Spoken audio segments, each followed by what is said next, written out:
Islamic ইতিহাসে এমন একটি ঘটনা আছে যা শুনলে আজও চোখ ভিজে যায়, হৃদয় ভারী হয়ে আসে। সে ঘটনা শুধু একটি যুদ্ধ নয়, সে ঘটনা হলো সত্য ও মিথ্যার মাঝে চিরন্তন সংঘর্ষের নাম কারবালা। হিজরি সন 61। ইয়াজিদ ক্ষমতায় বসে ইসলামকে রাজতন্ত্রে পরিণত করতে চেয়েছিল। সে চেয়েছিল ইমাম হুসাইন রাদিয়াল্লাহু তাআলা আনহু তার অন্যায়ের প্রতি আনুগত্য স্বীকার করুন।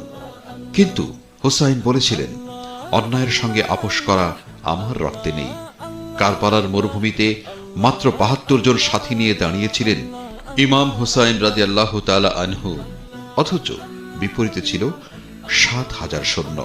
৩ দিন ধরে পানি বন্ধ, শিশুদের ঠোঁট শুকিয়ে গিয়েছিল তৃষ্ণায়।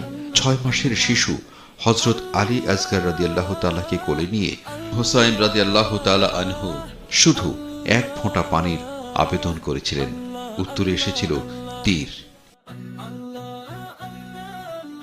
এক এক করে শহীদ হলেন তার পরিবার ও সাথীরা। শেষ পর্যন্ত একা দাঁড়িয়ে রইলেন হুসাইন রাদিয়াল্লাহু তাআলা, ক্ষুধার্ত, তৃষ্ণার্ত, আহত, কিন্তু মাথা নত নয়। কারবালার বালিতে লুটিয়ে পড়ল রাসূল করিম সাল্লাল্লাহু আলাইহি সাল্লামের প্রিয় তৌহিদের পবিত্র দেহ। কারবালা আমাদের শিখিয়ে দিয়ে গেল, সংখ্যা নয় সত্যই বিজয়ী, ক্ষমতা নয় নীতিই আসল শক্তি।